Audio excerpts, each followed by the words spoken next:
মানুষ নিজের জীবনে ঈশ্বরকে খুব মান্য করে, ওনার জন্য কি না করে। ভিন্ন ভিন্ন নামে তাকে স্মরণ করে, তাকে পুজো করে, তার আরাধনা করে। সে জানে যে ঈশ্বর তাকে শক্তি অবশ্যই দেবেন, তাকে সাহায্য অবশ্যই করবেন। কিন্তু যখন প্রশ্ন আসে গুরু এবং ঈশ্বরের, তখন গুরুর মান কখনো কম হওয়া উচিত নয়। কারণ সত্যি বলতে কি, গুরুই হলেন সেই সিঁড়ি যা বেয়ে আপনি ঈশ্বরের কাছে পৌঁছানোর পথ খুঁজে পাবেন। সেই পথ আপনি গুরুর থেকেই পাবেন। গুরু না থাকলে আপনি কখনো ঈশ্বর লাভ করতেই পারবেন না। আর জীবনে অনেক সময় লক্ষ্যের থেকেও অনেক বেশি গুরুত্বপূর্ণ হলো পথ। তাই এই পথের সম্মান করতে শিখুন, অর্থাৎ গুরুকে সম্মান করতে শিখুন। কারণ গুরুই হলেন পরমেশ্বর। তাহলে আসুন আর আমার সাথে ভালোবেসে বলুন, রাধা রাধা। আপনার জীবনে আপনার প্রকৃত বন্ধু আসলে কে? আপনার সব থেকে শ্রেষ্ঠ মিত্র আসলে কে? তিনি যিনি সময় এলে পরে আপনাকে সাহায্য করেন, নাকি তিনি যিনি সময় এলে পরে আপনাকে অর্থ দেন? দেখুন, আমরা হলাম মানুষ, আমাদের জীবনে লেনদেন চলতেই থাকে। এটা আমাদের জীবনের অভিন্ন অংশ। কিন্তু অনেক সময় এমন হয় যে আমরা তাকেই নিজের প্রকৃত বন্ধু বলে মনে করি, যিনি আমাদের একটা বহুমূল্য উপহার দেন, ঠিক কিনা? এবার আপনার জীবনে সেই বহুমূল্য উপহার কোনটা? ওই অমূল্য মিত্র আসলে কে? সেই সিদ্ধান্ত হলো আপনার। কিন্তু যদি আপনি আমাকে জিজ্ঞেস করেন, তাহলে আমার মতে স্বর্ণ, হিরে, মুক্ত, ধন এগুলো বহুমূল্য নয়। বহুমূল্য হলো সঙ্গ, যখন আপনি একা হয়ে যাবেন। সময়, যখন আপনার তাকে প্রয়োজন হবে। সমর্পণ, যখন আপনার বিশ্বাসের প্রয়োজন পড়বে। যে মানুষ আপনার প্রতি এই 3 গুণ প্রদর্শন করেন, যিনি আপনার কঠিন সময়ে আপনাকে অবশ্যই সঙ্গ দেবেন, যখন আপনার প্রয়োজন পড়বে আপনাকে অবশ্যই সময় দেবেন, আপনার প্রতি সম্পূর্ণ সমর্পিত থাকবেন, সেই হলো আপনার আসল মিত্র, সেই হলো আপনার প্রকৃত বন্ধু। কারণ সত্যি বললে, বন্ধুত্বের অর্থই হলো নিজেকে সম্পূর্ণরূপে কারোর কাছে সমর্পণ করে দেওয়া। তাই আপনার সেই বন্ধুর জন্য নিজের প্রাণ উজাড় করে দিন, আর ভালোবেসে বলুন, রাধা রাধা। মানুষ জীবনে 3টে কাজ অবশ্যই করে থাকে। কিছু দান করে, কিছু গ্রহণ করে, আর কিছু ত্যাগ করে দেয়। এটাও ভাবতে থাকে যে এটা করলে কিভাবে করবে। দেবার জন্য পর্যাপ্ত ধন নেই, নেবার জন্য সংসারে অত স্নেহ নেই, আর ত্যাগ করার জন্য জীবনে এত সুখই নেই, তাহলে কিভাবে করবে? আসলে আমরা বস্তুগত চাহিদা অর্জনে এত ব্যস্ত হয়ে পড়ি যে আমরা বুঝতেই পারি না যে কি নেবার আছে, কি দেবার আছে, আর কি ত্যাগ করার আছে। তাহলে আজ আমি আপনাকে বলেই দিই, মনে রাখবেন এই 3টে গুরুত্বপূর্ণ গুণ, 3টে গুরুত্বপূর্ণ কথা। দেবার জন্য আছে দান, নেবার মতো আছে জ্ঞান, আর ত্যাগ করার মতো আছে অহংকার। যখন আপনি দান করতে শিখে যাবেন, জ্ঞান অর্জন করার শক্তি আপনা থেকেই আপনার মধ্যে চলে আসবে। আর যখন এই জ্ঞান আপনার মধ্যে প্রবেশ করবে, অহংকার আপনা থেকেই আপনার থেকে দূরে চলে যাবে। যে ব্যক্তি এই 3-এর মধ্যে ভারসাম্য বজায় রাখতে পারে, তার বর্তমান, ভূত, ভবিষ্যৎ, লোক, পরলোক সবকিছু শুধরে যায়। যেই দিন আপনি দান করতে শিখে যাবেন, জ্ঞান আহরণ করতে শিখে যাবেন, অভিমান ত্যাগ করতে শিখে যাবেন, আপনার সর্বশক্তিশালী, সর্বশক্তিমান পরমেশ্বরেরও প্রয়োজন পড়বে না। কারণ তখন ঈশ্বর আপনার মধ্যেই বাস করবেন। তাহলে আসুন আর আমার সাথে ভালোবেসে বলুন, রাধা রাধা। জীবনে অনেক সময় সমস্যা আমাদের চারদিক থেকে ঘিরে ফেলে। এই সমস্যা নানান ধরনের হতে পারে। আর্থিক সমস্যা হতে পারে, পারিবারিক সমস্যা হতে পারে, কোনো সম্পর্ক নিয়ে সমস্যা হতে পারে, কখনো কোনো দৈনিক সমস্যা হতে পারে, কখনো কোনো দ্বন্দ্ব হতে পারে, অনেক সমস্যা হতে পারে। কিন্তু যখনই কোনো সমস্যা আসে আমাদের মনে তার জন্য একটা উত্তর অবশ্যই থেকে থাকে, যা আমাদের অন্তরে রয়েছে। একে আমরা বলি আত্মা। আত্মা হলো পরমাত্মারই রূপ, আর পরমাত্মা তা কখনোই কিছু অনুচিত চাইবে না, তাই তো? এই আত্মা খুব ভালো করে জানে যে কোনটা উচিত আর কোনটা অনুচিত। যদি আসল বিষয়ের কথা বলি, তাহলে আপনাকে নিজের মনকে বুঝতে হবে, কারণ আত্মা তো পরমাত্মা থেকেই আসে। কিন্তু এই মন মানুষ জন্ম থেকেই প্রাপ্ত করে, যার বিকাশ হয় এই সংসারকে দেখে। যেদিন আপনার এই মন আর আপনার এই আত্মা এই দুই এক হয়ে যাবে, আত্মসাৎ হয়ে যাবে, সেদিন আপনার জীবনে না কোনো সমস্যা থাকবে, না কোনো ঝঞ্ঝাট থাকবে, না কোনো সংকট থাকবে। কারণ আপনার কাছে সেই সমস্ত সমস্যার, সমস্ত বিপদের সমাধান থাকবে, আর তাও আপনারই অন্তরে। তাহলে আসুন আর আমার সাথে ভালোবেসে বলুন, রাধা রাধা। ভক্তি আর শক্তি, এই দুইয়ের মধ্যে সম্পর্ক অত্যন্ত সরল। মানুষ ভক্তি করেন যাতে তিনি শক্তি লাভ করতে পারেন, আর শক্তি লাভ করার পরে ভক্তি ভাব ভুলে যান, আর শক্তির প্রতি আসক্তিতে মত্ত হয়ে যান, আর সেখান থেকেই তার বিনাশ শুরু হয়। কেন? কারণ ভক্তির দ্বারা প্রাপ্ত শক্তি অন্য কারোর হিতের জন্য ব্যবহার করতে হয়, অন্য কারোর মঙ্গল করার জন্য ব্যবহার করতে হয়, কারোর বিনাশের জন্য নয়। এবার যদি আমি আপনাদের একটা উদাহরণ দিয়ে বোঝাই, তাহলে কোদাল দিয়ে আমরা মাটি কোপাতে পারি, একটা গর্ত খুঁড়তে পারি, যাতে একটা নতুন বৃক্ষ জন্ম নিতে পারে। একটা বৃক্ষ যা অন্য জীবকে ফল প্রদান করবে, যাত্রীদের ছায়া প্রদান করবে। কিন্তু এই কোদালের ব্যবহার যদি আমরা অন্য কারোর ক্ষতি করার জন্য করি, তাহলে ক্ষতি শুধুমাত্র আমাদেরই হবে। তাই জীবনে যদি আপনি কোনো শক্তি লাভ করেন, হয়তো ভক্তির দ্বারা বা অন্য যেখান থেকেই হোক, তার সদ্ব্যবহার করতে শিখুন, নয়তো এই প্রাপ্ত শক্তি আপনার পতনের কারণ হয়ে দাঁড়াবে।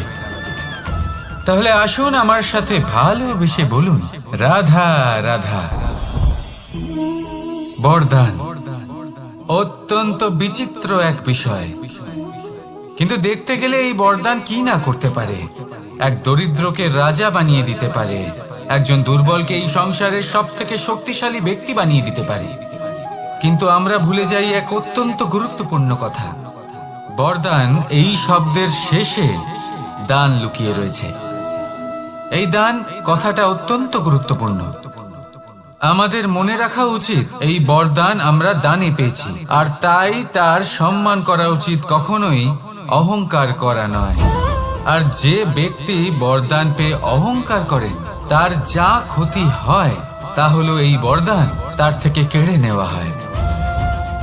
বর অর্থাৎ শ্রেষ্ঠ, অর্থাৎ বরদানের অর্থ হলো একটা শ্রেষ্ঠ দান, এবং তার ব্যবহার যদি আপনি কারোর ক্ষতি করার জন্য করেন, তাহলে ক্ষতি শুধুই আপনার হবে।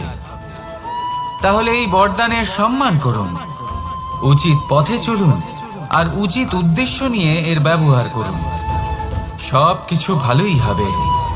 তাহলে আসুন আর আমার সাথে ভালোবেসে বলুন, রাধা রাধা। পিতা আর পুত্রের সম্পর্ক অত্যন্ত মধুর হয়ে থাকে। পিতা স্বপ্ন দেখেন, তাকে পূর্ণ করার সকল সম্ভাব্য চেষ্টা করেন, কিন্তু তাও অনেক সময় ওনার স্বপ্ন অপূর্ণ থেকে যায়। তখন পিতা ভাবেন যে স্বপ্ন উনি পূর্ণ করতে পারেননি, ওনার সন্তান তা অবশ্যই পূরণ করবে। যে স্থানে উনি কখনো পৌঁছতে পারেননি, সেই স্থানে ওনার পুত্র অবশ্যই পৌঁছবে। পিতা নিজের সন্তানের ভবিষ্যৎ নিয়ে সেই স্বপ্ন দেখেন, আর যখন সেই সন্তান সামনে এগোতে থাকে, তখন তার দুঃখ হয় না, বরং গর্ব হয়। ওনার ভালো লাগে এটা দেখে যে ওনার সন্তান অনেক উন্নতি করছে। কিন্তু যখন সন্তান নিজের অভিভাবকের শক্তি দেখে তার যশ দেখে হিংসা করতে থাকে, সমস্যা সেইখানেই শুরু হয়।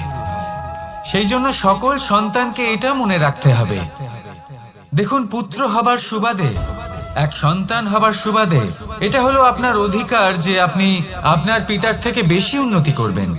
আপনার পিতাও এটাই চান, কিন্তু সুস্থভাবে এটা করুন। একটা রেখা টেনে নিন যাতে আপনি তাতে এগোতে পারেন আর আপনার পিতার তাতে গর্ববোধ হয়, আর সেই বিষয়ে দুঃখ না হয় যে আমার সন্তান আমাকেই ছোট করার চেষ্টা করছে।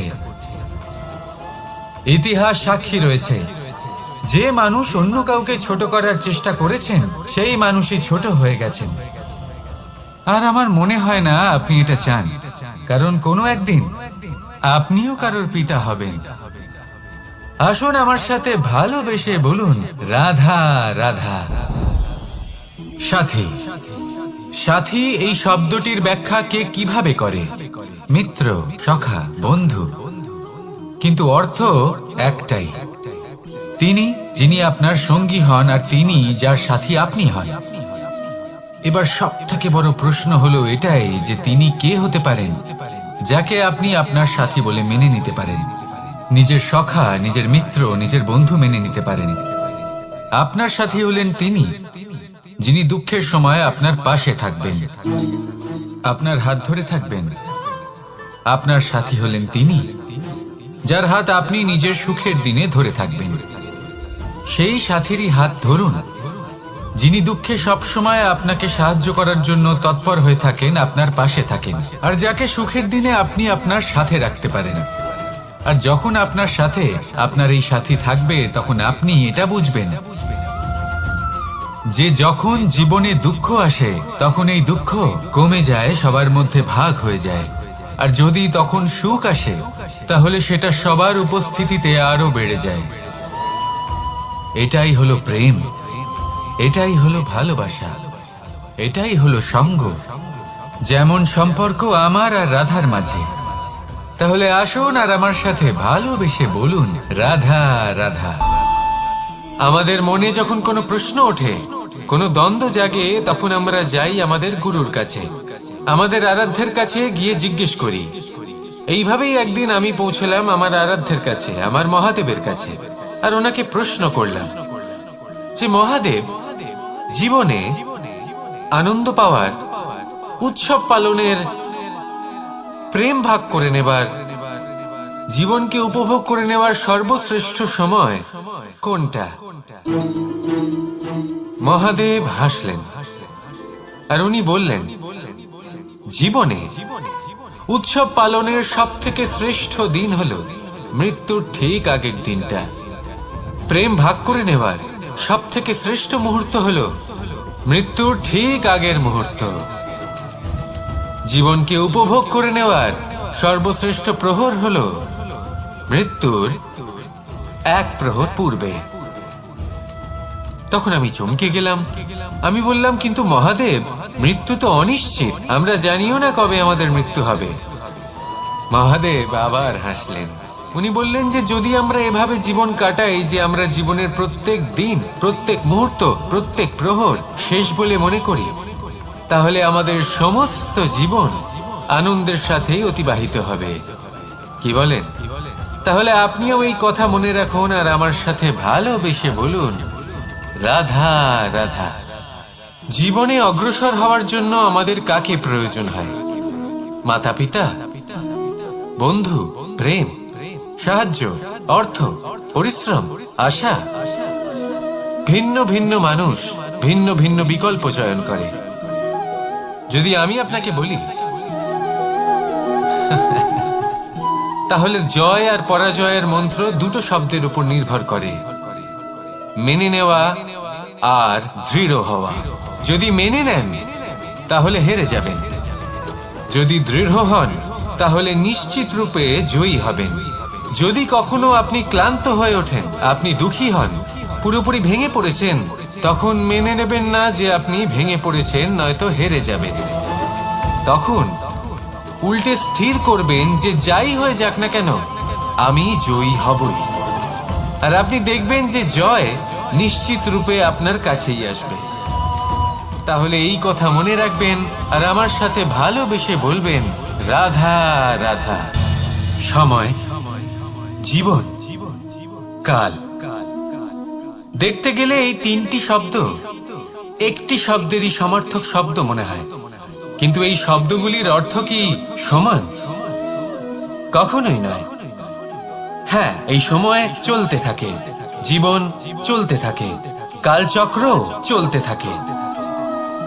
এই সময় কেটে যায়, কিন্তু এই জীবন একে যাপন করতে হয়। কি বলেন? এই জীবনে কিছু করুন বা কিছু না করুন, জীবন এমনি কেটে যাবে, আপনি জানতেও পারবেন না।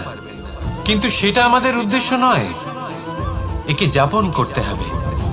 এই জীবনে প্রেরণা পেতে শিখুন, প্রেরণা দিতে শিখুন, আহ্বান গ্রহণ করতে শিখুন, আহ্বান জানাতে শিখুন, মহান কাজ করতে শিখুন, ধন্যাত্মক বোধ জাগিয়ে তুলুন। জীবন অতিবাহিত করার অর্থ কি তা আপনি শিখে যাবেন।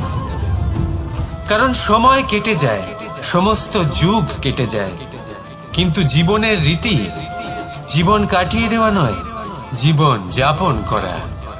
এই জীবন সম্পূর্ণরূপে অনুভব করতে হবে, নতুন পথ বানাতে হবে।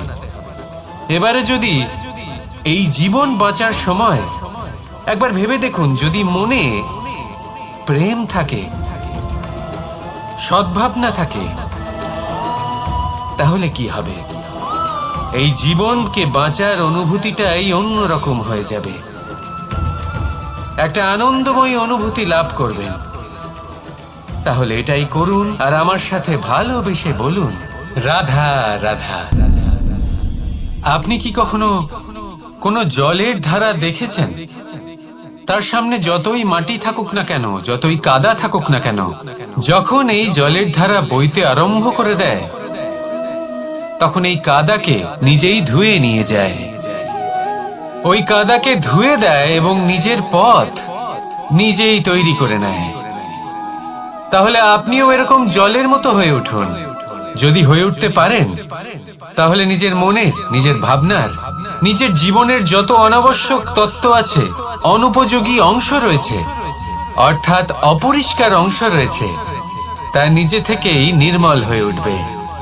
আর যেরকম জলের ধারা কখনো থেমে থাকে না, সব সময় বয়ে চলে, সেইভাবে আপনিও কখনোই থামবেন না, সবসময় বয়ে চলুন, এগোতে থাকুন। পথে যদি অনেক বিপদ আসে, সমস্যা আসে, থামবেন না, তার উপর নিরন্তর প্রহার করুন, নিরন্তর প্রয়াস করুন আর অগ্রসর হন। আপনি ভেবে দেখুন, এই জলের ধারা কখনো থেমে থাকে না, সবসময় বয়ে চলে, বিপদের সম্মুখীন হয়ে তাকে সাথে বয়ে নিয়ে চলে। সেই জন্য জলের ধারা, প্রবাহমান এই ধারা, এর থেকে কখনো দুর্গন্ধ আসে না, এতে কখনো ময়লা জমতে পারে না, বরং পালিত হয় সুন্দর প্রাণবন্ত জীবজন্তু, যেমন সুন্দর ছোট মাছ। তাই আপনিও এটাই করুন, কখনো থামবেন না, শুধু চলতে থাকুন, জলের ধারার মতো বইতে থাকুন। আপনি আপনার লক্ষ্য অবশ্যই খুঁজে পাবেন, আর তার সাথে নিজের অন্তরের যে মালিন্য রয়েছে, তা আপনি নিজেই নিজের থেকে দূরে করে দেবেন। তাহলে আসুন আর আমার সাথে ভালোবেসে বলুন, রাধা রাধা। এবার অনেক সময় মানুষের মনে এরকম প্রশ্ন আসে যে এই সংসারে সব থেকে বড় বিপদ কি? কেউ বলে ধর্ম সংকট, আবার কেউ বলে প্রাণের উপর আসা সংকট। প্রত্যেক মানুষের জীবনে বিভিন্ন সংকট আসে, আর এই সমস্ত সংকট অত্যন্ত বিচিত্র হতে পারে। এই সমস্ত সংসার হলো সংকট দ্বারা পরিপূর্ণ। ঠিক আছে, আপনাকে একটা উদাহরণ দিই। একজন ধনী ব্যক্তি, এবার ওনার জীবনে সংকট কি হতে পারে? সংকট এটাই যে কেউ তার সম্পত্তি চুরি না করে নেয়, আমরা বুঝতে পারছি। এবার একজন চোর, তার জীবনে সংকট কি হতে পারে? যে চুরি করার সময় সে যদি তার একটা কাশি চাপতে না পারে, তাহলে সে ধরা পড়ে যেতে পারে, ঠিক কিনা? আবার অনেক সময় এমনও হয় যে যার জন্য আমি সংকট, সেও আমার কাছে সংকট। যেমন এই পরিস্থিতিতে। দেখুন, সংকট হলো সংকট, এ তো জীবনে থাকবে, কিন্তু এর সম্মুখীন কিভাবে হওয়া যায়? খুব সরল। সব এটার উপর নির্ভর করে, মনের উপর। এই মনকে নিয়ন্ত্রণ করলে সব ঠিক থাকবে। এবার যদি ধনী ব্যক্তি মনকে নিয়ন্ত্রণ করে ফেলেন, নিজের অর্থের ব্যবহার শুভ কাজের জন্য, সমাজের সেবার জন্য বিকাশ করতে করেন, ওই অর্থকে একত্রিত করে না রাখেন, তাহলে চুরির সমস্যা, এই সংকট সেখানেই কেটে যাবে। এবার যদি কথা বলি সেই চোরের, তাহলে চোর যদি নিজের মনকে সংযত করে নেয়, যদি নিজের কর্মকে নিয়ন্ত্রণ করতে পারে, তাহলে এমন কোনো স্বর নেই, এমন কোনো স্বর নেই যা ওকে ধরা পড়তে বাধ্য করবে। সেই জন্য জীবনে সংকট যতই আসুক, যত বড়ই সংকট আসুক না কেন, কবচ হলো একটাই, আর এই কবচের নাম হলো আত্মনিয়ন্ত্রণ। নিজের মনকে নিয়ন্ত্রণে রাখতে শিখুন। এটা নিজের জীবনে প্রয়োগ করে তো দেখুন। যদি আপনি করতে পারেন, তবে আপনি দেখবেন যে সংকট তো জীবনে আসা যাওয়া করে, কিন্তু সেই সংকটগুলির সম্মুখীন আপনি এইভাবে করতে পারবেন। তাহলে সেটাই করুন, আর আমার সাথে ভালোবেসে বলুন, রাধা রাধা। এই দড়িটা দেখুন, ছোট ছোট রেশম দ্বারা তৈরি, এটা সরু সুতো দ্বারা তৈরি হয়েছে এটা, আর এ অত্যন্ত কোমলও বটে। আর আপনি চাইলে এটা সোজাও করে দিতে পারেন, আর চাইলে এটা বেঁকিয়েও দিতে পারেন, আর যদি চান তাহলে এটা গোল গোল করে বেঁধে কোথাও রেখেও দিতে পারেন। এবার এই কোমল দড়ি যদি কোনো নিষ্ঠুর কঠিন পাথরে বারংবার জড়িয়ে দেওয়া হয়, তাহলেও তাকেও কাটতে পারে, নিজের ছাপ ছেড়ে যেতে পারে, সেটার আকারও বদলে ফেলতে পারে। এবার এর কারণ কি? এর কারণ হলো অভ্যাস আর নিরন্তর প্রচেষ্টা। যদি আপনিও চেষ্টা করেন আর নিরন্তর কর্ম করে যান, তাহলে আপনার প্রারব্ধ পাথরের মতো কঠিনই হোক না কেন, তাতে ভাঙন ধরিয়েও আপনি নিজের লক্ষ্যে অবশ্যই পৌঁছতে পারবেন। একটা গুরুত্বপূর্ণ কথা মনে রাখবেন, সুকর্মের অভ্যাস আর নিরন্তর প্রয়াস, এই হলো সাফল্যের মন্ত্র। তাহলে জীবনে এই মন্ত্র আনুন, আর আমার সাথে ভালোবেসে বলুন, রাধা রাধা।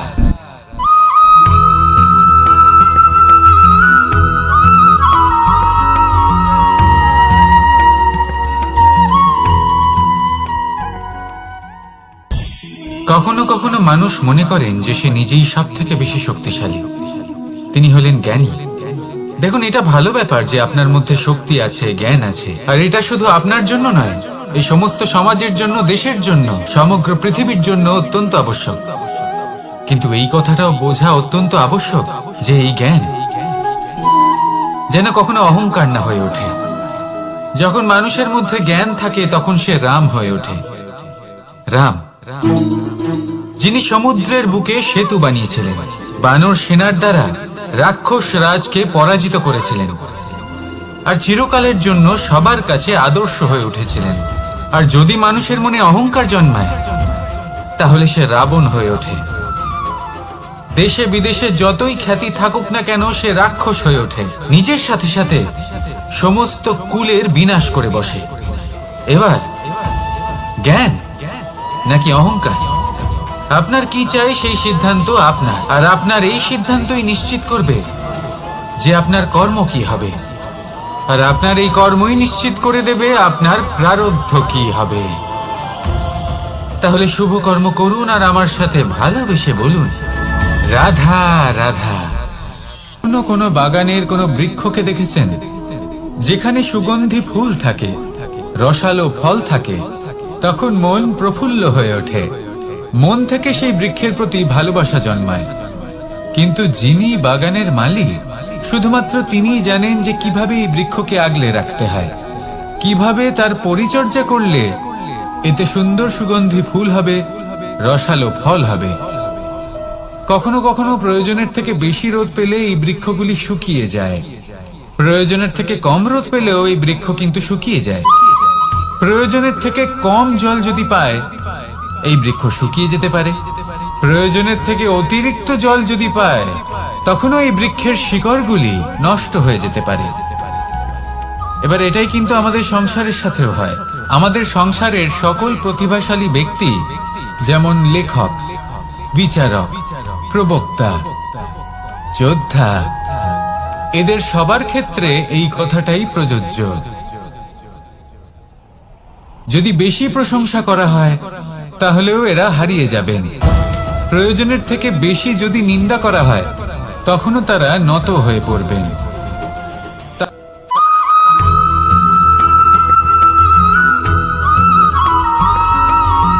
পঞ্চতত্ত্বের মধ্যে দ্বিতীয় তত্ত্ব হল ধরণী, ভূমি, যাকে আমরা ধরণী মাতা বলি। এই ধরণী ধৈর্য ধারণ করে, আর এর ওপরেই আমাদের সমগ্র সংসার নির্ভরশীল। কারণ এই ভূমি সহ্য ক্ষমতা রাখে, এর সহ্য ক্ষমতা হলো অপরিসীম। সন্তান যতই আঘাত প্রদান করুক না কেন, প্রেম পূর্বক সহ্য করে, আর তার বদলে অমূল্য রত্ন প্রদান করে। সন্তান যদি হাল চালায়, তাহলে তার বদলে তাকে অন্ন প্রদান করে। এটাই হলো ধরণী। এবার এর থেকে আমরা কি শিক্ষা পেতে পারি? এটাই যে কারোর জন্য কিছু করা বা কাউকে কিছু দেওয়া মনে কোনো কামনা ছাড়াই। আর এই কথাটা বুঝে যান, যদি কারোর জন্য কামনা না রেখে বা কোনো পাওয়ার আশা না রেখে কারোর জন্য কিছু করেন বা কারোকে কিছু দেন, যদি এটা আপনি শিখতে পারেন, তবে আপনি ভালোবাসতে শিখে গেছেন। আর সেই জন্যই এই ধরিত্রীকে মাতা বলা হয়। কারণ মাতা শুধু উনি নন যিনি গর্ভে সন্তানকে ধারণ করেন, মাতা তো উনিও যিনি জীবন বাঁচতে শেখান, যিনি জীবন বাঁচার উদাহরণ প্রদান করেন। তাহলে ধরণীর থেকে এই নিঃস্বার্থ ভাব শিখুন, নিঃস্বার্থ ভালোবাসা শিখুন, আর এই ভালোবাসার সাথেই বলুন রাধা রাধা।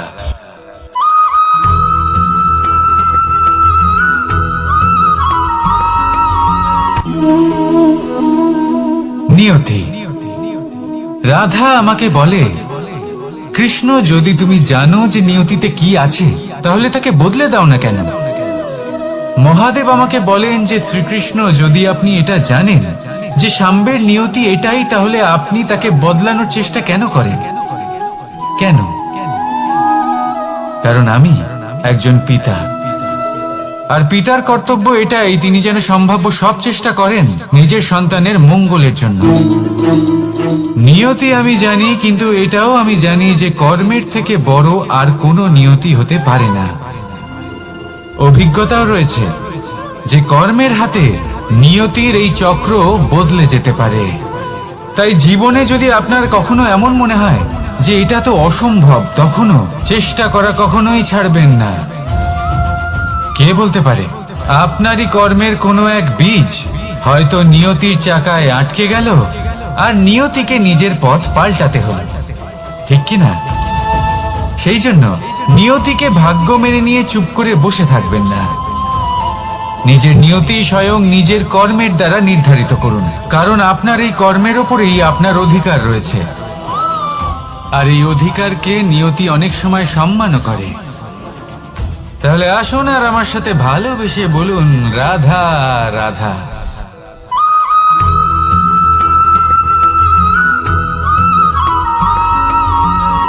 মানুষ ভাবেন যে ধন অর্জন করা হলো অত্যন্ত গুরুত্বপূর্ণ।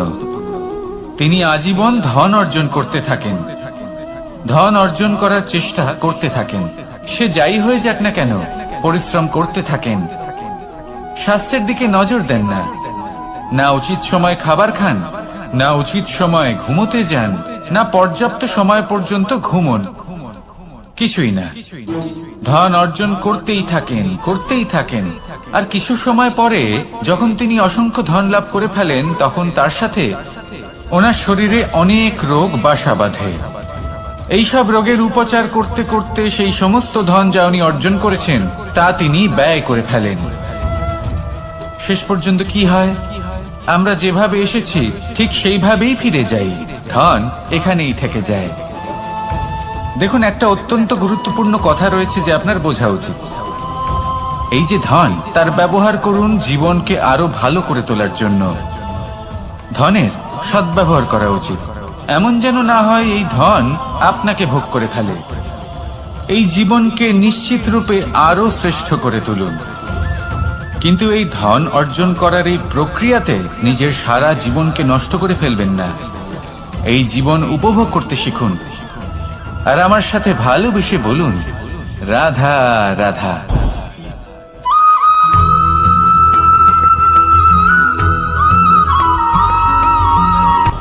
আপনি কখনো পর্বতের শিখরে উঠেছেন? আপনি দেখতে পাবেন পর্বতের পদতলে প্রচুর সুন্দর ফুল রয়েছে, সবুজ বনানী রয়েছে। যত আপনি ওপরে উঠতে থাকবেন তত ফুল কমতে থাকবে, সবুজ বনানী কমতে থাকবে। আরো কিছুটা ওপরে উঠলে কাঁটা জাতীয় গাছ দেখতে পাবেন, শুকনো গাছ দেখতে পাবেন। আরো যদি ওপরে ওঠেন তাহলে পাষাণ দেখতে পাবেন। আরো উপরে উঠলে হিমখণ্ড দেখতে পাবেন। এই যে পর্বত, তা মনুষ্য জীবনের সব থেকে উত্তম উদাহরণ। মানুষ যখন সাফল্যের শিখরে পৌঁছতে চান, মহানুভবতার শিখরে পৌঁছতে চান, পথে যত আস্তে আস্তে উপরে উঠতে থাকেন ততই ভৌতিক বস্তু তার থেকে বিচ্ছিন্ন হতে থাকে। যদি তিনি সেই ভৌতিক বস্তুগুলি ত্যাগ না করতে পারেন তাহলে কখনোই সেই স্থানে পৌঁছতে পারবেন না। আর মানুষ যদি উচিত ত্যাগ করতে পারেন, পথে অগ্রসর হতে থাকেন, এগোতে থাকেন, তাহলে একদিন না একদিন তিনি মহানুভবতার, জ্ঞানের, সাফল্যের হিমের স্বাদ অবশ্যই লাভ করবেন। মনে রাখবেন, মানব জীবনে ত্যাগ হলো অত্যন্ত গুরুত্বপূর্ণ অংশ। আসুন আমার সাথে ভালোবেসে বলুন, রাধা রাধা।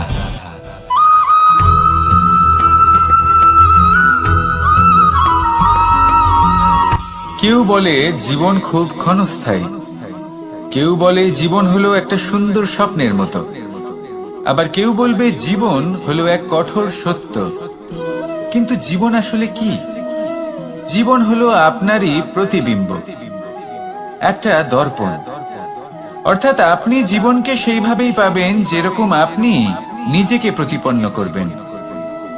যদি আপনি দর্পণের দিকে তাকিয়ে হাসেন, তাহলে আপনি সামনে হাসি মুখী দেখতে পাবেন।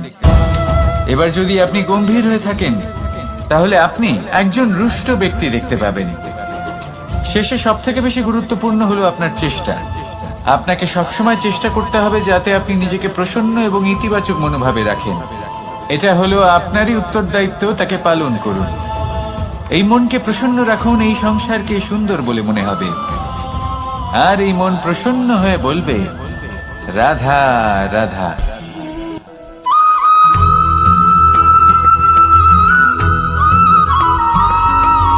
আমাদের শরীর প্রকৃতির সর্বশ্রেষ্ঠ রচনা। যে অঙ্গ প্রত্যঙ্গ আমরা লাভ করেছি, প্রত্যেকটির মধ্যে একটি নিজস্ব বার্তা রয়েছে। একটু ভেবে দেখুন, দুটি চোখ দিয়েছে দেখার জন্য, দুটি কান দিয়েছে শোনার জন্য, নাসিকাও আছে দুটি, দুটি হাত দিয়েছে দ্বিগুণ পরিশ্রম করার জন্য। কিন্তু জীব শুধুমাত্র একটি। তার উপরেও তীক্ষ্ণ বলিষ্ঠ দাঁত দিয়েছে তার রক্ষার জন্য। কখনো ভেবে দেখেছেন কেন?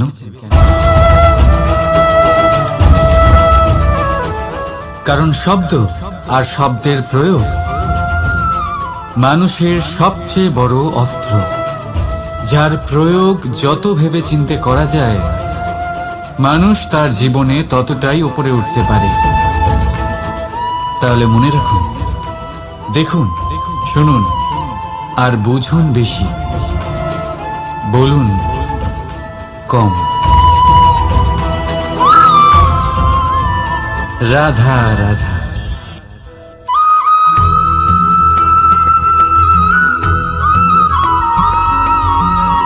জীবন কিসের উপর নির্ভরশীল? ধনের ওপর। বৈভবের অনুভব যদি আপনি করতে চান, তাহলে তা পাবেন শুধু একতার দ্বারা, সংগঠনের দ্বারা। যদি আপনাকে উদাহরণ দিই, নিজের এই হাতটাকে দেখুন। 5টা আঙুল রয়েছে। কোনো একটা বস্তুকে নিজের একটা আঙুল দ্বারা তুলে ধরার চেষ্টা করে দেখুন, বড়ই কষ্ট হবে। তখন আপনি বুঝতে পারবেন যখন এই 5টি আঙুল একত্রিত হয় তখন কোনো কাজ কতটা সহজ হতে পারে। এটাই হলো শক্তি, একতার। সব থেকে ভালো উদাহরণ যদি আপনাকে দিই তাহলে বাঁশি। এই বাঁশি থেকে অত্যন্ত মধুর সুর নির্গত হয় যা সবার মন প্রসন্ন করে দেয়। এই কথা সত্যি, কিন্তু এই বাঁশি আমি একটা বা দুটো আঙুল দিয়ে বাজাতে পারবো না। আমাকে প্রত্যেকটা আঙুল ব্যবহার করতেই হবে, তবেই এর থেকে মধুর সুর নির্গত হবে যা সকলকে প্রসন্ন করবে, ঠিক কিনা? ঠিক এইভাবেই যদি আপনি চান যে আপনার জীবনরূপী বাঁশি থেকেও মধুর সুর নির্গত হোক বা সবার মনকে প্রসন্ন করে তুলুক, তাহলে আপনাকেও জীবনে একতা নিয়ে আসতেই হবে। আপনি একাও কর্ম করতে পারেন, পথ চলতেও পারেন, সামনেও এগোতে পারেন, সাফল্যও লাভ করতে পারেন। কিন্তু যখন সকলে একসাথে এগোবেন, সেই পথে চলবেন, সেই কর্মই করবেন, তখন লক্ষ্যে অবশ্যই পৌঁছবেন, সাফল্য অবশ্যই লাভ করবেন। কিন্তু সেই সাফল্য এবং তার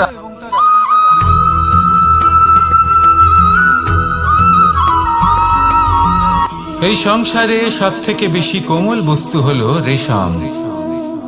এই রেশম এতটাই কোমল হয় যে এর পুরো একটা থান শুধুমাত্র একটা হাতে ধরা সম্ভব। কখনো ভেবে দেখেছেন এই রেশম কিভাবে হয়? একটি কীট তার লালার দ্বারা উৎপন্ন হয়। এই কীট সেই রেশমকে পাক দিতে থাকে, পাক দিতেই থাকে, আর আস্তে আস্তে তার মধ্যেই জড়িয়ে পড়ে। শেষে ওর এই সুন্দর অমূল্য সৃষ্টি রেশমের এই সুতো, তার নির্মাণ কার্য পূর্ণ হয়, কিন্তু তাতেই ও নিজে বন্দী হয়ে যায়। নিজেরই মায়াজালের এই বন্দী গৃহে নিজেই ফেঁসে যায়। এবার এই সুতোকে ব্যবহারযোগ্য করে তোলার জন্য এই কীটগুলিকে এই কবচের সাথেই ফুটন্ত জলে ফেলে দেওয়া হয়। এই সংসারে যদি আমাদের স্বপ্ন এই সংসারের দুঃখ হরণ করার জন্য, এই সংসারে সুখ বিতরণ করার জন্য হয়, তবেই আমাদের প্রগতি সম্ভব। যদি আমাদের এই স্বপ্ন শুধুই আমাদের এবং আমাদের স্বার্থ সিদ্ধির জন্য হয়, তাহলে এই স্বপ্ন আমাদের অন্ধ করে দেবে, আমাদের অন্ধকারের পথে নিয়ে যাবে, আর আমরাও সেই কীটের মতো হয়ে যাব। নিজেদেরই মায়াজালে আমরা নিজেই ফেঁসে যাব, আর শেষে আমরা যদি কিছু লাভ করি তা হবে একাকিত্ব, অন্ধকারময় মৃত্যু। তাই স্বপ্ন অবশ্যই দেখুন, কিন্তু এমন ভাবে স্বপ্ন দেখবেন না যে তার এই বন্দিগৃহে আপনি নিজেই ফেঁসে গেলেন। স্বপ্ন দেখুন পরোপকারে।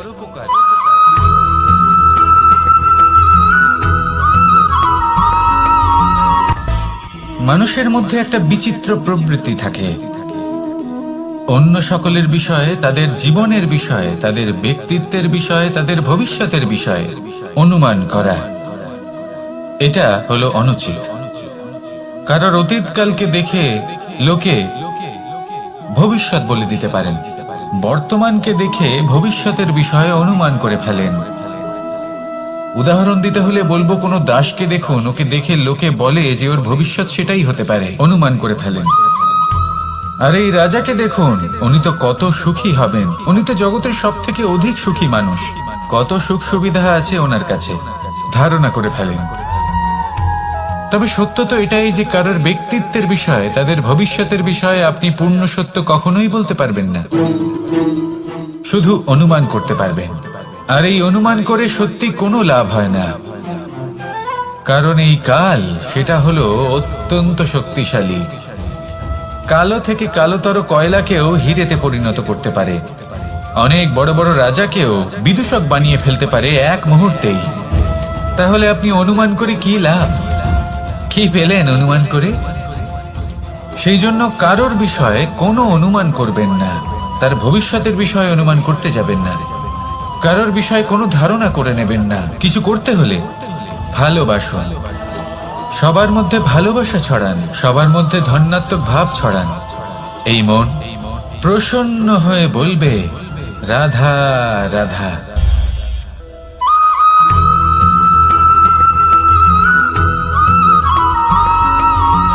পঞ্চতত্ত্বের মধ্যে দ্বিতীয় তত্ত্ব হল ধরণী, ভূমি, যাকে আমরা ধরণী মাতা বলি।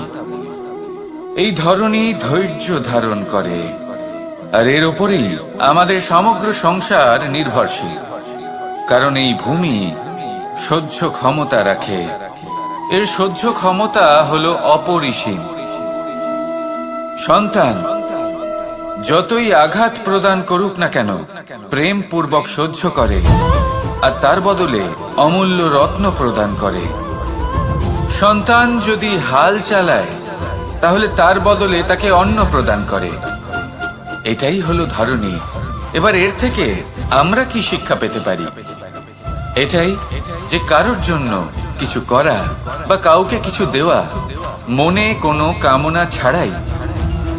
আর এই কথাটা বুঝে যান, যদি কারোর জন্য কামনা না রেখে বা কোনো পাওয়ার আশা না রেখে কারোর জন্য কিছু করেন বা কারোকে কিছু দেন, যদি এটা আপনি শিখতে পারেন, তবে আপনি ভালোবাসতে শিখে গেছেন।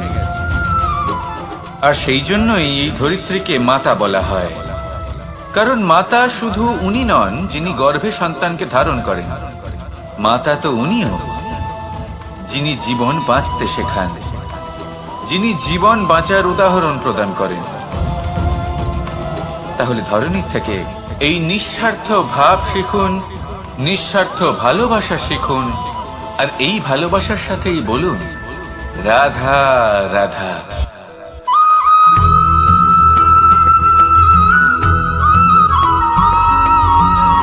সংসারে আমাদের জীবনে যখন কোনো সুখ বা দুঃখ আসে, তার জন্য আমরা কাউকে না কাউকে অবশ্যই দায়ী করে থাকি, তাই না?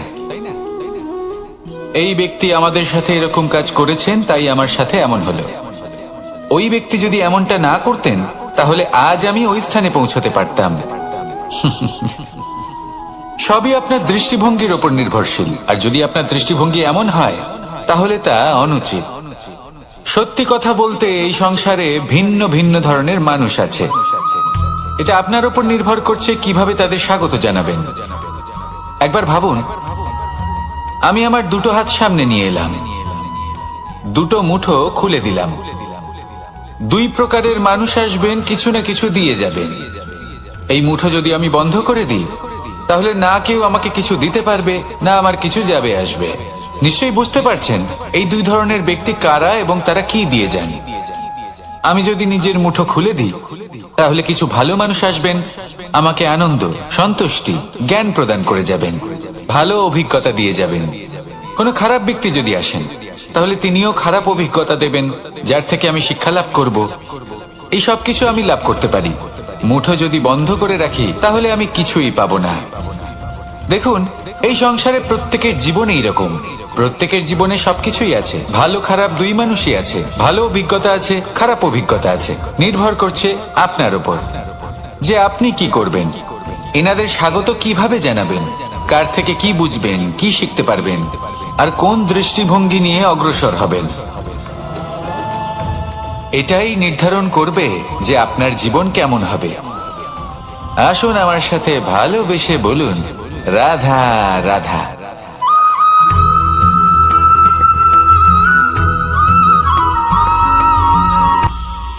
এটা হলো ধান গাছ। এর থেকে যে চাল উৎপন্ন হয় তা মানুষ গ্রহণ করেন। আর এটা কি?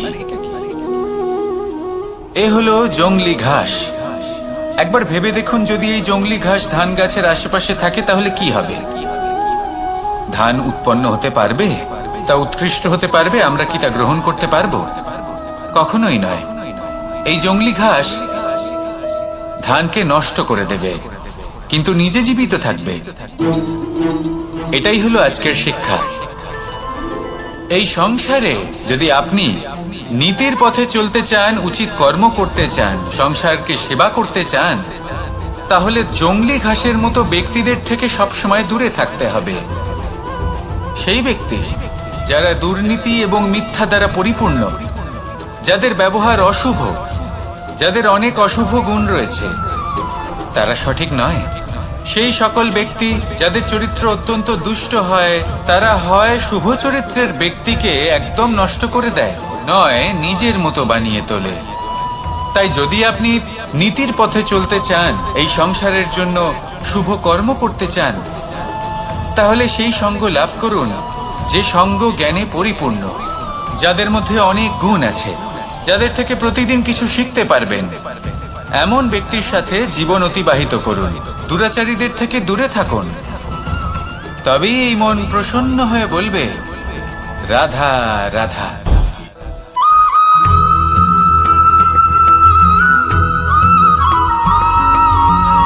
মানুষের মানসিকতা এমন হয় যে সে যতটা করে আশা করে যে তার থেকে অনেক বেশি তার বদলে সে পাবে। দেখুন, সবকিছুই আপনার ভাবনা চিন্তার উপর নির্ভর করছে। আপনি যদি ফলের বিষয়ে ভেবে কর্ম করতে থাকেন তাহলে সেটা অনুচিত। জীবনের আসল আনন্দ হলো নিজের কর্ম করতে থাকা, ফলের চিন্তা করা উচিত নয়। যদি আপনি এরকম ভাবেন যে আমি এতটা করছি, আমার এতটা পাওয়া উচিত, সেই ভাবনা অনুচিত। যদি আপনি সেবার মানসিকতা নিয়ে কর্ম করতে থাকেন, কর্মচক্রে প্রবাহিত হন, যদি আপনি এমন ভাবনা রাখেন যে আমি এতটা পাচ্ছি তাই এর থেকে অনেক বেশি আমি কর্ম করব, তাহলে নিশ্চিত রূপে আপনি যতটা করছেন তার থেকে অনেক বেশি আপনি পাবেন। আপনার আশার থেকে অনেক বেশি আপনি পাবেন। শুধু জীবনে অনেক বেশি কাজ করতে থাকুন, ফলের চিন্তা করবেন না। আর মনে রাখবেন, এই ভাবনাই সব থেকে বড় বীজ। কর্মের উপর বিশ্বাস রাখুন। জীবনে যা যা আপনি চান সবই সুখময় হবে। আসুন আর আমার সাথে ভালোবেসে বলুন, রাধা রাধা।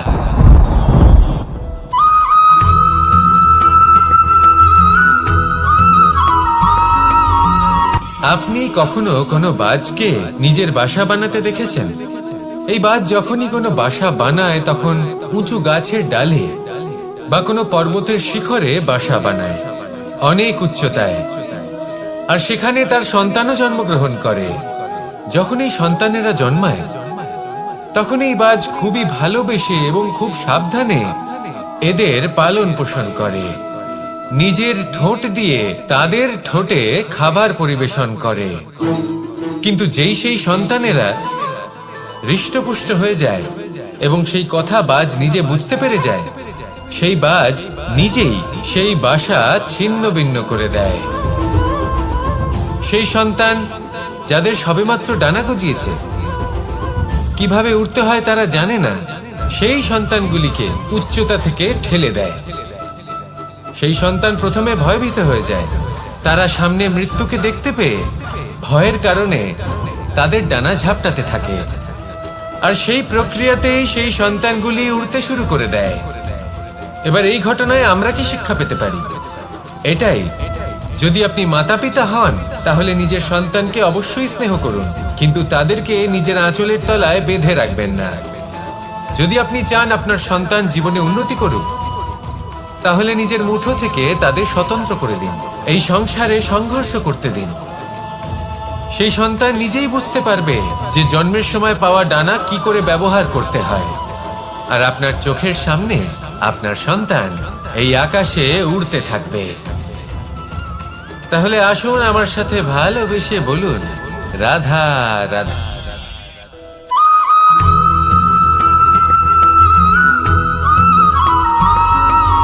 বসন্ত ঋতু, এই সময় মন আনন্দে ভরে থাকে।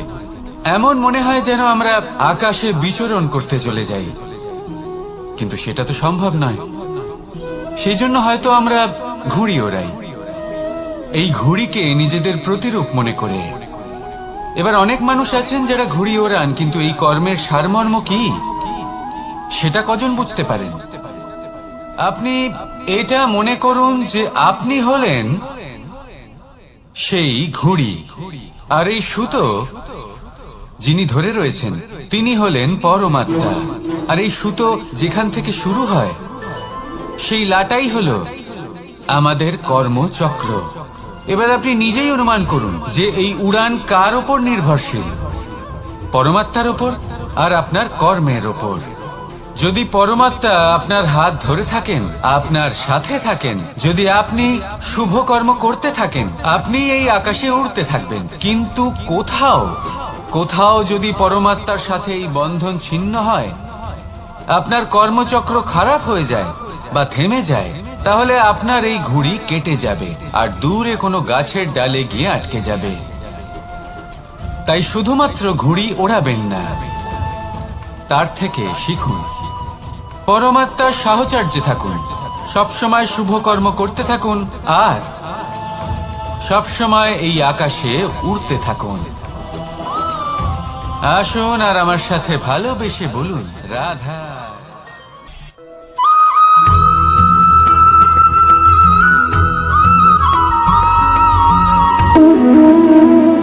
সম্পর্ক হলো আমাদের জীবনের একটি আধার। কিছু সম্পর্ক এমন যা আমরা জন্মসূত্রে লাভ করি, যেমন পরিবার, মা, বাবা। কিছু সম্পর্ক আছে যা আমরা জীবনে অর্জন করে থাকি, তা সে প্রেমের হোক, স্নেহের হোক বা বন্ধুত্বের। এই সকল সম্পর্ক লাভ করার বা গড়ে তোলার 5টি ধাপ রয়েছে। প্রথম ধাপ, কোনো ব্যক্তির সাথে আলাপ হওয়া, তার সাথে কথা বলা বা তাকে দেখা। দ্বিতীয় ধাপ, সে ব্যক্তিকে আমাদের ভালো লাগা। তৃতীয় ধাপ,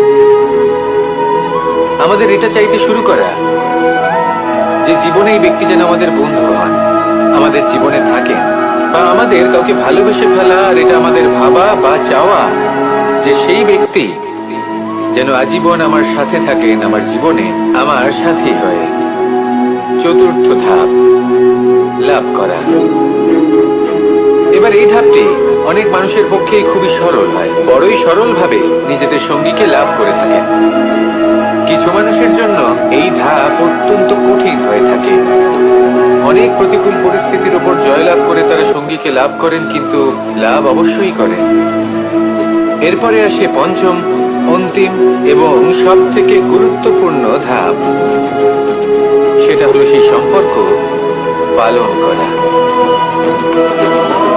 এটা হলো এমন এক বিষয় যা প্রত্যেক মানুষের শেখা উচিত। যদি ব্যক্তি নিজের জীবনে সম্পর্ক রক্ষা করতে শিখে যান, তবে প্রত্যেক সম্পর্ক তার জীবনকে স্বর্গ করে তুলবে।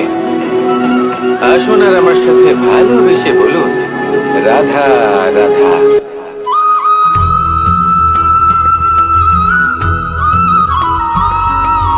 জীবনে যখন কোনো ব্যক্তি নিজের লক্ষ্য প্রাপ্তির জন্য নিরন্তর পরিশ্রম করতে থাকেন, চেষ্টা করতে থাকেন, তখন তিনি কষ্ট অনুভব করেন।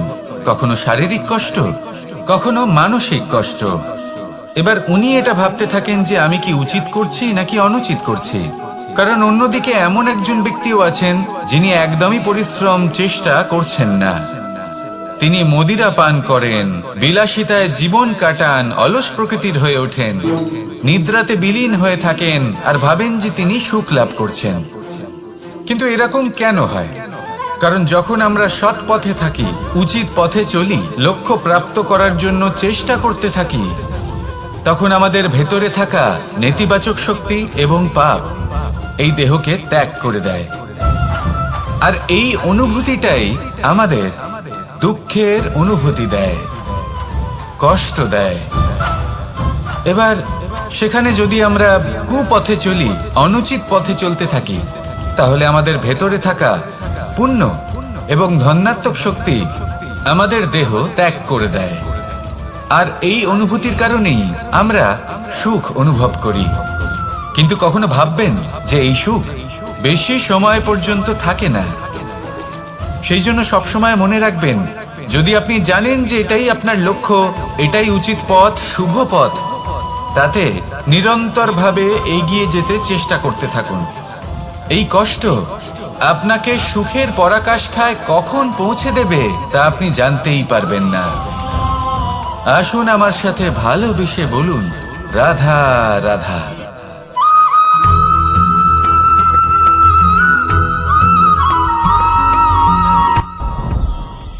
সাথী। সাথী এই শব্দটির ব্যাখ্যা কে কিভাবে করে?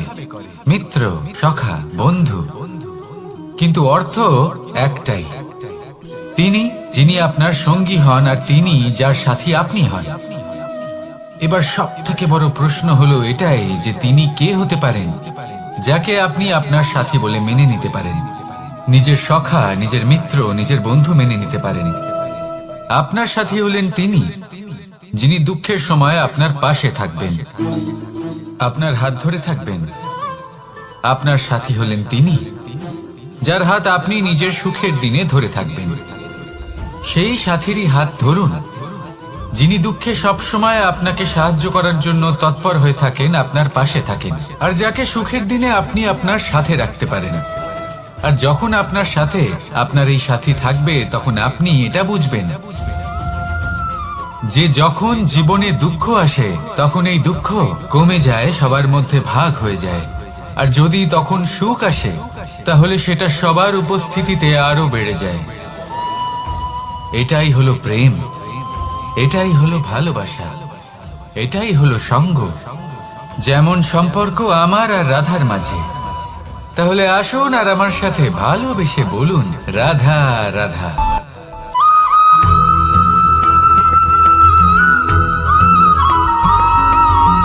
পঞ্চতত্ত্বের মধ্যে দ্বিতীয় তত্ত্ব হল ধরণী, ভূমি, যাকে আমরা ধরণী মাতা বলি। এই ধরণী ধৈর্য ধারণ করে, আর এর উপরেই আমাদের সমগ্র সংসার নির্ভরশীল। কারণ এই ভূমি সহ্য ক্ষমতা রাখে, এর সহ্য ক্ষমতা হলো অপরিসীম। সন্তান যতই আঘাত প্রদান করুক না কেন, প্রেম পূর্বক সহ্য করে, আর তার বদলে অমূল্য রত্ন প্রদান করে। সন্তান যদি হাল চালায়, তাহলে তার বদলে তাকে অন্ন প্রদান করে। এটাই হলো ধরণী। এবার এর থেকে আমরা কি শিক্ষা পেতে পারি? এটাই যে কারোর জন্য কিছু করা বা কাউকে কিছু দেওয়া মনে কোনো কামনা ছাড়াই। আর এই কথাটা বুঝে যান, যদি কারোর জন্য কামনা না রেখে বা কোনো পাওয়ার আশা না রেখে কারোর জন্য কিছু করেন বা কারোকে কিছু দেন, যদি এটা আপনি শিখতে পারেন, তবে আপনি ভালোবাসতে শিখে গেছেন। আর সেই জন্যই এই ধরিত্রীকে মাতা বলা হয়। কারণ মাতা শুধু উনি নন যিনি গর্ভে সন্তানকে ধারণ করেন, মাতা তো উনিও যিনি জীবন বাঁচতে শেখান, যিনি জীবন বাঁচার উদাহরণ প্রদান করেন। তাহলে ধরণীর থেকে এই নিঃস্বার্থ ভাব শিখুন, নিঃস্বার্থ ভালোবাসা শিখুন, আর এই ভালোবাসার সাথেই বলুন, রাধা রাধা।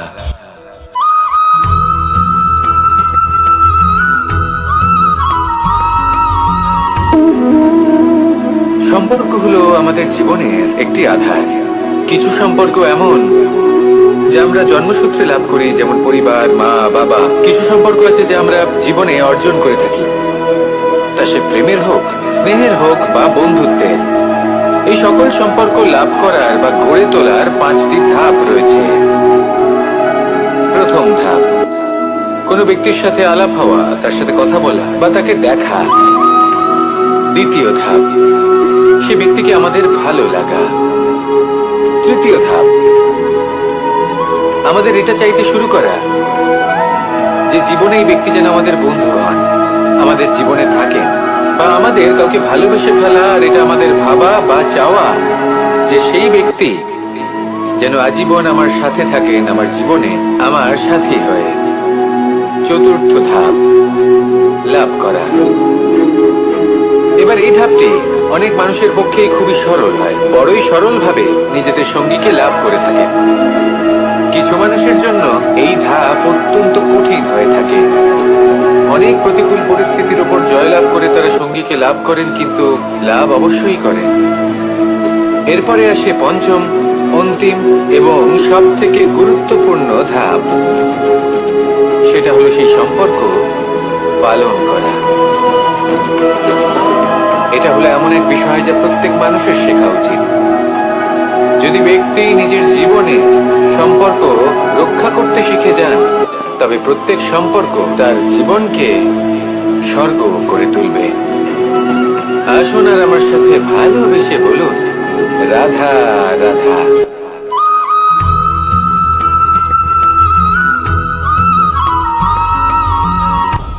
আপনি কখনো পর্বতের শিখরে উঠেছেন? আপনি দেখতে পাবেন পর্বতের পদতলে প্রচুর সুন্দর ফুল রয়েছে, সবুজ বনানী রয়েছে। যত আপনি উপরে উঠতে থাকবেন তত ফুল কমতে থাকবে, সবুজ বনানী কমতে থাকবে। আরো কিছুটা উপরে উঠলে কাঁটা জাতীয় গাছ দেখতে পাবেন, শুকনো গাছ দেখতে পাবেন। আরো যদি উপরে ওঠেন তাহলে পাষাণ দেখতে পাবেন। আরো উপরে উঠলে হিমখণ্ড দেখতে পাবেন। এই যে পর্বত, তা মনুষ্য জীবনের সব থেকে উত্তম উদাহরণ। মানুষ যখন সাফল্যের শিখরে পৌঁছতে চান, মহানুভবতার শিখরে পৌঁছতে চান, পথে যত আস্তে আস্তে উপরে উঠতে থাকেন ততই ভৌতিক বস্তু তার থেকে বিচ্ছিন্ন হতে থাকে। যদি তিনি সেই ভৌতিক বস্তুগুলি ত্যাগ না করতে পারেন তাহলে কখনোই সেই স্থানে পৌঁছতে পারবেন না। আর মানুষ যদি উচিত ত্যাগ করতে পারেন, পথে অগ্রসর হতে থাকেন, এগোতে থাকেন, তাহলে একদিন না একদিন তিনি মহানুভবতার, জ্ঞানের, সাফল্যের হিমের স্বাদ অবশ্যই লাভ করবেন। মনে রাখবেন, মানব জীবনে ত্যাগ হলো অত্যন্ত গুরুত্বপূর্ণ অংশ। আসুন আমার সাথে ভালোবেসে বলুন, রাধা রাধা।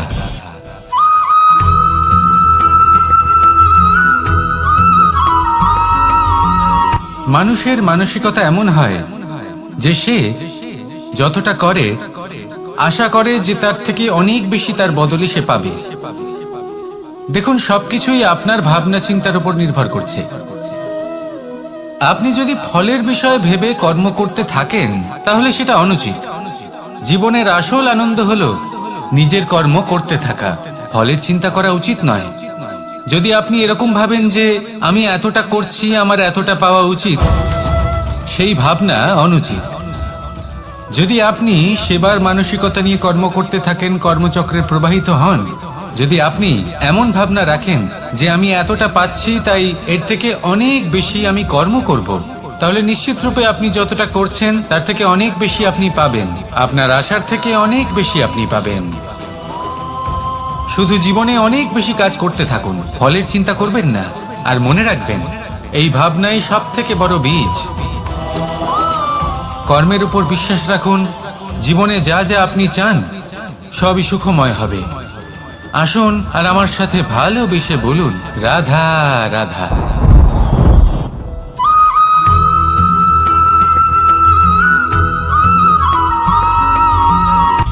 সূচের শেষে একটি ছিদ্র থাকে যার দ্বারা আমরা এই সুতো পরাতে পারি, আর তারপর সূচের সাহায্যে এই সুতো দিয়ে বস্ত্র সেলাই করা যায়।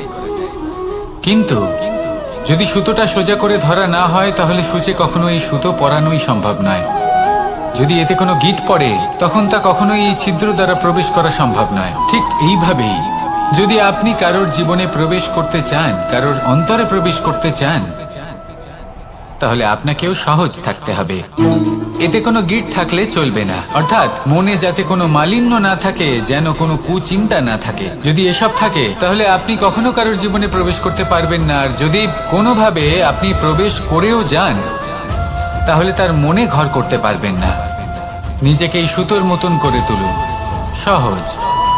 মনে যেন কোনো কুচিন্তা না থাকে, সবার প্রতি যেন সদ্ভাবনা থাকে, শুভ চিন্তা থাকে। এমনটা করতে থাকুন। এমন একটা দিন আসবে যেদিন এই সমস্ত সংসারের ব্যক্তির মনে আপনি বাস করবেন, আর তখন এই মন প্রসন্ন হয়ে বলবে, রাধা রাধা।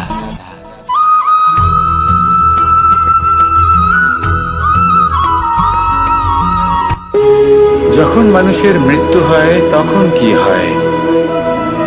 অনেক সংখ্যক মানুষ শোক পালন করতে চলে আসেন।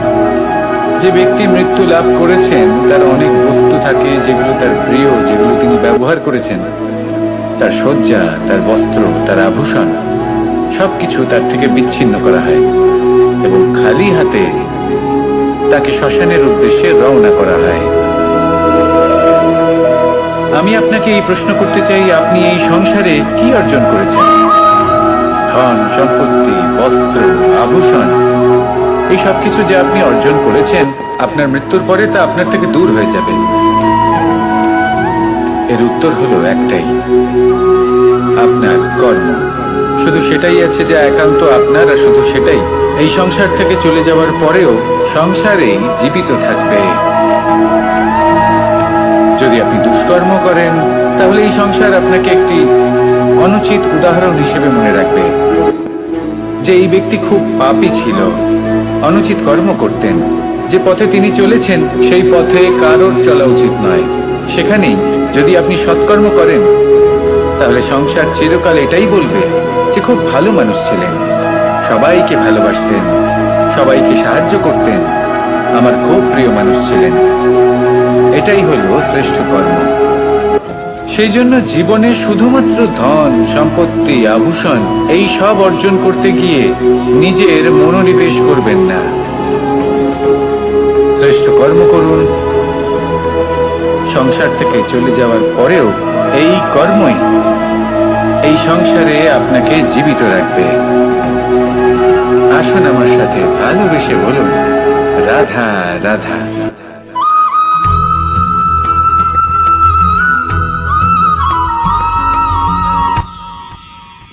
মানুষ তার জীবনে দুই ধরনের পরিস্থিতিকে খুব ভয় পায়। এক, কোনো কারণবশত কারোর সামনে নত হওয়া। দুই, কোনো কারণে নিজের চরিত্র থেকে, নিজের মূল্যবোধ থেকে বিচ্যুত হওয়া। এবার কেন হয় এরকম যে কথায় কথায় কারোর সামনে নত হতে হয়? কেন বারংবার নিজের চরিত্র থেকে চ্যুত হতে হয়? এরকম কেন হয়? এটা তখনই হয় যখন আমাদের শিক্ষা এবং মূল্যবোধের অভাব থাকে। যদি মানুষের মধ্যে প্রকৃত শিক্ষা থাকে তাহলে এই সংসারে কোনো সময় এবং কারোর সামনেই নত হওয়ার কোনো প্রয়োজন নেই। যদি মানুষের মধ্যে মূল্যবোধ থাকে তাহলে তাকে নিজের মূল্যবোধ বা চরিত্র থেকে বিচ্যুত হতে হয় না, তা সে যাই হয়ে যাক না কেন। কোনো বালককে যদি জন্ম থেকেই সুশিক্ষার অধিকারী করা হয়, শিক্ষিত করা হয়, মূল্যবোধের অধিকারী করা হয়, তবে সে এই সংসারে এমন কর্ম করবে যাতে সে নিজেকে, নিজের পরিবারকে, সমগ্র সমাজকে গর্বিত করতে পারে। শিক্ষা লাভ করুন, মূল্যবোধ লাভ করুন এবং আমার সাথে ভালোবেসে বলুন, রাধা রাধা।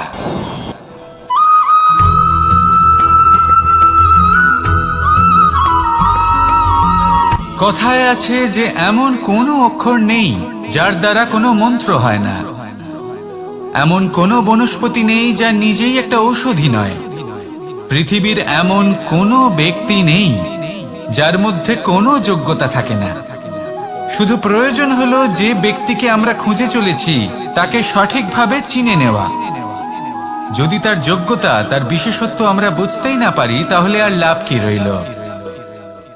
এই সংসারে এমন অনেক ব্যক্তি রয়েছেন যারা ছোট ছোট অসফলতার কারণে আপনাকে এটা বলে দেবে যে আপনি কোনো কাজের নন, আপনি হলেন মূর্খ, আপনি কিছুই করতে পারবেন না।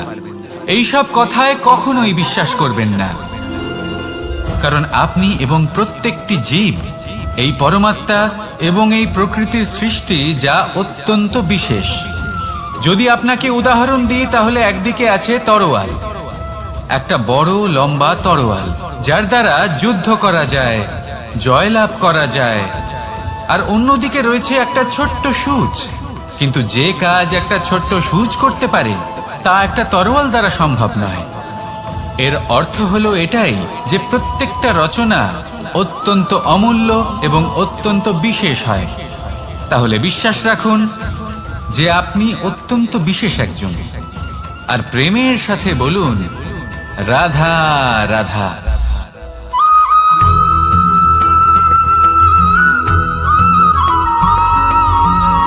এই সংসারে কোনো বস্তু হোক বা ব্যক্তি হোক, তার একার গুরুত্ব কিন্তু খুব বেশি নয়। একটা উদাহরণ হিসেবে বৃষ্টির ফোঁটাকে ভেবে দেখুন। যদি একটি বৃষ্টির ফোঁটা হয় তাহলে তার খুব বেশি গুরুত্ব থাকে না, কিন্তু যখন সহস্র বৃষ্টির ফোঁটা মেঘের মধ্যে দিয়ে ঝরে পড়ে তখন সেটা বর্ষার রূপ ধারণ করে। সেই বর্ষা যা এই প্রকৃতিকে শান্ত করে। সেইভাবেই পাথরের ছোট টুকরো, তার খুব বেশি গুরুত্ব থাকে না, কিন্তু যখন অসংখ্য পাথরের টুকরো একত্রিত হয় তখন তা পর্বতের আকার ধারণ করে। সেইভাবেই কিছু মানুষ যখন একত্রিত হন তখন তৈরি হয় পরিবার, কিছু পরিবার যখন একত্রিত হয় তখন তৈরি হয় সমাজ, যখন অনেক সংখ্যক সমাজ একত্রিত হয় তখন তৈরি হয় রাজ্য। এবার এই রাজ্যের সব থেকে গুরুত্বপূর্ণ ব্যক্তি হতে পারেন রাজা, কিন্তু তাও সেই রাজা একা কিছু করতে পারেন না। যুদ্ধ লড়ার সময় তারও নিজের সৈন্যদলকে প্রয়োজন পড়ে। কিন্তু এই সংসারে এমন একজন ব্যক্তি আছেন যিনি একাই সব কাজ করতে থাকেন, এবং সেই ব্যক্তি হলেন মা। আমাদের জীবনে একজন পিতার ভূমিকা কিন্তু নিঃসন্দেহে অমূল্য, কিন্তু আমাদের সকলের জীবনে যে ভূমিকা একজন মায়ের তা অন্য কারোর থাকে না। একজন মা একাই সন্তানকে বড় করতে পারেন, সংস্কারী করে তুলতে পারেন, তার জন্য পরিশ্রম করেন। আর এত কিছু কাজ করার পরেও তার কাজের জন্য তিনি প্রশংসা অবশ্য পান না। উল্টে যদি সেই সন্তান অনুচিত পথে চালিত হয়, অনুচিত কর্ম করে, তখন সেই মাকেই অপবাদের পাত্র হয়ে উঠতে হয়। আমাদের জীবনে মায়ের যোগদান কতটা সেটা বুঝুন। আপনাকে বড় করে তোলার জন্য উনি কতটা পরিশ্রম করেছেন সেটা বুঝুন। আজ থেকে, এখন থেকে, এই মুহূর্ত থেকে মাকে সম্মান করতে শিখুন। যখন সময় পাবেন, যখন সুযোগ হবে, তখন তার প্রশংসা করুন, ওনারও ভালো লাগবে। আর মায়ের এই মমতার জন্য, তার এই ভূমিকার জন্য আসুন সবাই মিলে আমরা তাকে প্রণাম করি, আর সকলে মিলে ভালোবেসে বলি রাধা রাধা।